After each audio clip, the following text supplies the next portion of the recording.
शुक्रिया।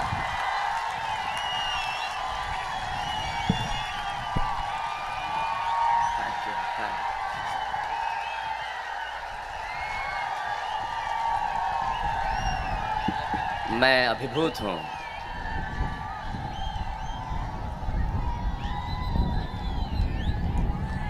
मैं कायल हूं इन मोहब्बतों का। माँ सरस्वती को प्रणाम करता हूं, वीर प्रसूता भूमि इस बाड़मेर को प्रणाम करता हूं, थार की इस धरती को प्रणाम करता हूं, और कविता के लिए आपकी इस अनमोल मोहब्बत को प्रणाम करता हूं। ये मोहब्बत जो आपने दी है, यकीन मानिए, एक शेर मुझे याद आता है कि जब तक बिका न था कोई पूछता न था, तुमने मुझे ख़रीद के अनमोल कर दिया। वाह, ये जो मोहब्बत है आपकी है, बहुत बहुत शुक्रिया। 2-3 छोटे छोटे निवेदन हैं। ये क्यों लाइव चला रहे हो यार फेसबुक पे? कलेक्टर साहब, ये जितने लाइव प्रोग्राम चल रहे हैं ना फेसबुक यूट्यूब पे, इस कार्यक्रम को उसको बंद करवा दीजिए। इसलिए क्योंकि कविता क्या नुकसान की चीज़ है ये। वो जो घर में बैठ के देख सकता है तो इनकी क्या गलती है जो यहाँ तक उठ के आए? वाह, सुन लो अभी मेरी जान, सुन लो। बंद कर दो अभी ये कैमरे वैमरे, बस सब बंद कर दो। देखो भाई मेरे ये जो पीछे जितने कैमरे वाले हैं, अगर मेरे को आप, क्योंकि लीगल कॉन्ट्रैक्ट्स हैं, अगर आप फेसबुक या यूट्यूब पे लाइव चला जाएंगे तो आपको ही नोटिस आएगा। और जो आप खड़े हैं वो पीछे वालों के लिए बहुत तकलीफ दे है। तो आपसे निवेदन है कि ट्राइपॉड अगर हटा के बैठ जाए और आप सुन लें मुझे, तो वो ज़्यादा मज़ा आएगा, वो ज़्यादा अच्छा। ये अरे इतना कहने के बाद भी लगा के बैठा हुआ है। नहीं, ये तो आप बच्ची है कोई छोटी सी। बेटा बंद कर दे, मोबाइल बंद कर दे। हाँ, आप भी बंद कर दीजिए। देखिए, मैं मोबाइल किस लिए बंद करवा रहा हूँ, आप मेरी इस पीड़ा को समझना। मेरे बहुत आदरणीय जिन्होंने मुझे बचपन से, 2 लोगों ने मुझे यहाँ देखा है, सत्तन जी ने मंच से और ललित जी पवार ने उससे पहले से, मेरे बड़े भाई हैं। व्यंग की जो समझ मेरे पिता ने मुझे जेनेटिकली दी, बायोलॉजिकली दी, खून में दी, और व्यंग के प्रति रुझान जिस व्यक्ति ने पैदा किया वो सामने बैठे हैं। वो बचपन में एक दीवाना करके एक कॉमिक आती थी, उन्होंने बहुत मुझे दी, दीवाना तेज़, वो मैंने पढ़ी। मेरा उनका एक बहुत अलग प्रेम का, स्नेह का, सम्मान का नाता है। तो 2 लोग बैठे हैं, आप मेरी पीड़ा को समझना। इतना कहने के बाद भी कैमरा शुरू रखा है, बंद कर दो ना यार, इसको बंद कर दो, इसको हटा दो। अच्छा, आप कोई जिम्मेदारी नहीं लेगा कि मेरा है? संजय स्टेज पे लिया, घर ले जा इसको। हाँ, अभी ले आता हूँ। नहीं, ये हटा दो, इसको घुमा दो कैमरे को, ये जो भी जिसका भी है। हाँ, इसको बिल्कुल इधर मुंह कर दो उसका, खत्म। अब किधर भी कर दो, तुम अपनी तरफ कर बस। हाँ, मेरी तरफ मत रख। और ट्राइपॉड हटा दे यार, पीछे बैठे इनके बीच में ये क्या लगता है, ऐसा अड़खंजा लगता है, इसको हटा के रखो यार। और क्या, हटा दो इसको, ये ट्राइपॉड हटा दो मेरे भाई साहब, ये हटा के इसको साइड में कर दो, स्पीकर के ऊपर रख दो, कहीं रख दो। अरे यार, इतने पहाड़ थोड़ी है, हटा दो इसको। हाँ, ये सब कवि सम्मेलन की और कला के विरोध की चीजें हैं। ये जितना सोशल मीडिया है, आप यकीन मानिए, मैं मोबाइल क्यों बंद करवा रहा हूं, मैं फिर अपनी बात शुरू करूंगा। इतने हजार लोग, सबसे पहले तो मैं आश्चर्यचकित हूं कि इतने 25-50 हजार लोगों की भीड़ एक साथ अब तक अंत तक बैठी हुई है, एक आदमी नहीं हिला। इससे बड़ी हिंदी कविता की ताकत क्या हो सकती है साहब? वाह, ये अभी भी भाई मेरे मान ही नहीं रहा है। ये हिंदुस्तानी आदमी है, किसी का मत लेना, इनका क्यों लेना जब मैं बोल रहा हूं? बंद कर दो ना यार, गलत है ये, बंद कर दो मेरे दोस्त, बंद कर दो, हाथ जोड़ता हूं आपकी, बस बस बस। आप समझो मैं मोबाइल का क्यों विरोधी, आप जो बैठ के मोबाइल पर रिकॉर्ड करते हैं, आप मेरी पीड़ा को समझना। हम लोग इतने संवेदनहीन हो गए हैं कि अगर किसी का एक्सीडेंट हो जाता है तो हम बचाते नहीं, हम रिकॉर्ड करने लगते हैं। क्या बात, वाह। जहां हमें बचाना चाहिए, और क्यों आप मोबाइल चला के बैठ, क्या कर लेंगे आप मुझे रिकॉर्ड करके? इस मोबाइल ने आपका क्या नहीं छीना, मुझे बताइए, क्या रखा है आपके पास? आप समय इस पे देखते हैं, इसने घड़ी छीन ली। आप तारीख इस पे देखते हैं, इसने कैलेंडर छीन लिया। आप हिसाब इस पे करते हैं, कैलकुलेटर छीन लिया। आप लिखते इस पे हैं, नोट्स छीन लिए, इसने आपके बच्चे रिश्ते छीन लिए। मुझे देखने का एक क्षण बचा है, वो तो बचा लीजिए, मैं सामने खड़ा हूं, इसे भी नहीं देखना चाहते आप। क्या बात, क्या बात, क्या बात, क्या बात, इसे बचा लीजिए, इसे देखिए मस्ती से। बहुत बढ़िया कवि सम्मेलन शुरू से हुआ, और इतना अच्छा मौसम, आज मौसम ने भी आपका साथ दिया है। इतनी बढ़िया हवा चल रही है बाड़मेर में, इतना शानदार। मैं कहाँ से शुरू करूँ मुझे समझ में नहीं आ रहा है। विवेक, दिनेश जी, शबीना जी, जॉनी मेरे छोटे भाई हैं, और अशोक, संजय, सत्यन जी मेरे आदरणीय हैं। तमाम लोगों ने बहुत खूबसूरती से पढ़ा। और हाँ, ये चलता रहेगा बीच में, क्योंकि जो कोई आगे आ रहा होगा। एक तो ये इसकी थोड़ी लाइट ये भी कम करा सकते हो? मैं थोड़ी जितनी देर बीच में हूँ, हाँ बस ये करा दो, हाँ बस, बहुत बढ़िया, अब ये बहुत अच्छा लग रहा है मुझे। हाँ अच्छा, आपको दिखाई, तो मेरे को देखना क्या यार, मैं कोई राखी सावंत हूँ क्या? क्या देखना है मुझे? सुन लो मुझे तो सुन लो, देखना क्या है? देखते तो रोज टीवी पे हो ही, आज सामने आ गए तो सुन लो। मैं सबसे पहले तो इस धरती को प्रणाम इसलिए करना चाहता हूँ, मेरी जिंदगी में जिस धरती का 2 मायनों में मैं सबसे बड़ा एहसानमंद हूँ, वो बाड़मेर की धरती है, 2 मायनों में। और दोनों मायने मेरी जिंदगी के सबसे महत्वपूर्ण मायनों में से एक हैं। संजय, तुम्हें भी पता नहीं होगा ये, सत्तन जी, मैं इसलिए बाड़मेर की धरती का एहसानमंद हूँ, इन 2 धरतियों ने मुझे वो दिया जिससे मेरा जीवन बना। पहला, जिंदगी की जो पहली क्लास होती है, अगर अक्षर ज्ञान मैंने नहीं किया होता तो मैं आज कवि बन के आपके सामने खड़ा नहीं होता। वो जो अ आ ई उ क का की जो सीखना होता है, जब पहली बार आदमी हाथ में स्लेट में लेता है और जो उस लिखता है बैठ के चौक से, या पहली बार टाट पट्टी बैठ के लिखता है, पहली बार स्कूल का मुंह देखता है, वो मैंने बाड़मेर जिले में बालोतरा में किया। मैं पहली, दूसरी, तीसरी क्लास यहाँ पढ़ा। क्या बात है, ये तो पहली बार बताया। वाह। जी, और दूसरी बात भी तुम पहली बार सुनोगे, जो मैं जिसके लिए बहुत ज़्यादा एहसानमंद हूँ। पहली चीज़ जिसने मुझे अक्षर ज्ञान दिया वो बाड़मेर जिले की धरती।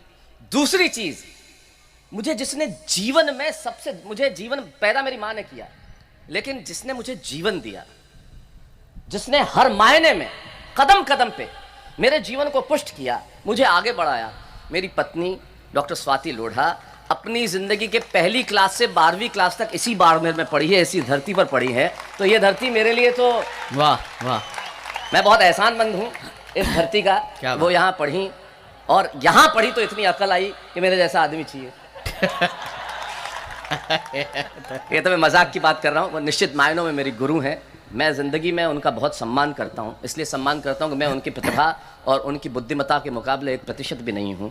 और वो डॉक्टर स्वाति लोढ़ा इस बाड़मेर के जालिपा कैंट स्कूल में पढ़ती थी, उनके पिताजी यहाँ पे डॉक्टर हुआ करते थे, और यहीं वो इसी शहर में रहीं, सालों तक रही। तो ये धरती का मैं बहुत बहुत एहसानमंद हूँ, इसलिए बहुत बहुत आपको आभार कि आपने मुझे यहाँ बुलाया। मैं आज यहाँ पे उपस्थित हूँ आपके बीच में। अब आप बस मस्ती में आ जाइए। सुनिए, एडीएम साहब कहाँ हैं? आप बैठे हुए हो ना आप?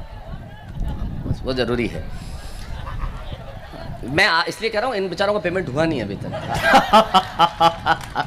ये ध्यान रखना बहुत ज़रूरी है कि जो व्यक्ति इस चीज़ के लिए जिम्मेदार है वो है कि नहीं, वरना कभी समय खत्म होते मोबाइल ऑफ, बेचारे घूम ही रहे, परेशानी हो जाती। खैर साहब, संजय ने मेरी प्रशंसा में बहुत कुछ ऐसा कह दिया, मैं शायद उसके योग्य नहीं हूँ। देखिए, तारीफ किसे अच्छी नहीं लगती ललित भाई साहब? आत्मा ऐश्वर्य चाहती है, श्रीमद् भगवत गीता में लिखा है, मुझे भी अच्छी लगती है। मैं ऐसा तो हूँ नहीं कि ना अच्छी लगे, मैं कोई स्थिति प्रज्ञ हूँ नहीं, साधु नहीं हूँ, संत नहीं हूँ। तारीफ सबको अच्छी लगती है। भारत गौरव पुरस्कार मिलता है, अच्छा लगता है, लाखों लोग दीवाने, अच्छा लगता है, इतना प्यार मिलता है, अच्छा लगता है। लेकिन जो सही में गौरव की जो 2 बातें हैं, जो मैं दिल से कह रहा हूँ और मैं पूरी दुनिया में घूम के कहता हूँ, मेरे लिए गौरव की जो सही में 2 बातें हैं, पहली बात, मैं मारवाड़ की धरती पे पैदा हुआ, मेरे लिए सबसे बड़े गौरव की बात ये है। क्या बात, वाह वाह। और दूसरी बात, ईश्वर ने मुझे कविता की समझ दे के भेजा। मैं स्वयं को कभी कहता ही नहीं, कविता की समझ, ज्ञानी लोग बैठे हुए हैं यहाँ पे, तमाम लोग, मुझ में इतना ज्ञान नहीं है। कविता की समझ जरूर है कि अच्छा क्या है, बुरा क्या है, इतना समझ में आता है, वो मेरे लिए बड़े गौरव की बात है। तब पंडित गोपाल दास नीरज कहते हैं कि आत्मा के सौंदर्य का शब्द रूप है काव्य, मानव होना भाग्य है, कवि होना सौभाग्य। क्या बात। तो हम उस सौभाग्य को लेके यहाँ बैठे हुए हैं। तो आइए बातचीत शुरू करते हैं। मैं कहाँ से बात शुरू करूँ समझ में नहीं आ रहा है। पान वान खाए जा रहे हैं मंच पे। ये पहला मंच देखा जिसमें चाय 2 घंटे में आई, पान शुरू से पड़ा। ये कॉम्बिनेशन मेरे को समझ में नहीं आया। चाय के लिए तो तड़प गया मैं। पचौरी साहब कहाँ गए? निकल लिए? पैसे उनके पास तो नहीं है तुम्हारे? तो फिर ठीक है। इनकी शक्लें देख के जैसे ही पचौरी साहब निकल ले उदास हो गए थे। दिनेश जी, भाई विवेक, क्या बढ़िया कविता तूने पढ़ी। कविता पढ़ी बहुत अच्छी, लेकिन ज्यादा इतनी याद रखी, ये कमाल की बात है साहब। वाह, इतनी अद्भुत कविता, इतनी लंबी कविता। अगली बार थोड़ा सा एडिट करना, ये बहुत जरूरी है। तो क्या है, मैं आपको कवि सम्मेलन की बात बताऊं। आज तो आप हैं कवि सम्मेलन में मुख्य अतिथि, 90 साल के थे। कवि ने इतनी लंबी सुनाई कि फिर वो थे। उन्हें वहीं से ले जाना पड़ा। कवि को गिरफ्तार किया गया। जज ने पूछा क्या किया इसने? बोले साहब इतनी लंबी सुनाई कि मुख्य अतिथि खेत रहे। निकल लिए। जज साहब ने कहा इस कवि को फांसी पे चढ़ाओ, अपनी अंतिम इच्छा बताओ। बोले जज साहब वही कविता आपको सुनाना चाहता हूं। बेटा क्या जोश, बहुत अच्छा है। शादी हुई तेरी? अरे फिर भी इतना जोश। तू कमाल है यार, तेरे को तो सही में पुरस्कार मिलना चाहिए।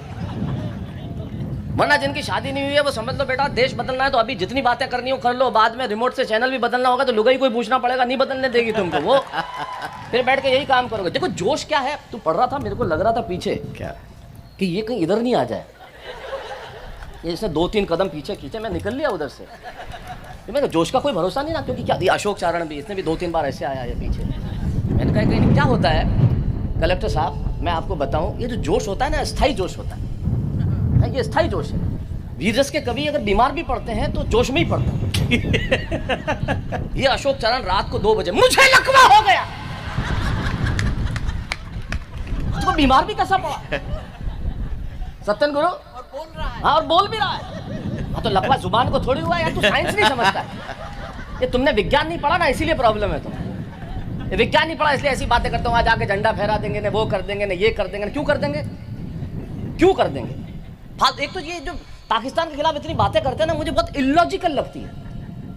हम वहां जाएंगे ना, ये कर देंगे ना, हमारे देश में मिला देंगे, डिनर वहां करेंगे ना, ये करेंगे ना, वो उनका उधार भी हम चुकावे। जैसे मरा पड़ा देश है वो। रात को चिल्लाया मुझे लकवा हो गया, बीवी ने लाइट खोली, बोले ध्यान से देख पजामे के एक पायचे में दोनों टांग फंसा रखी है।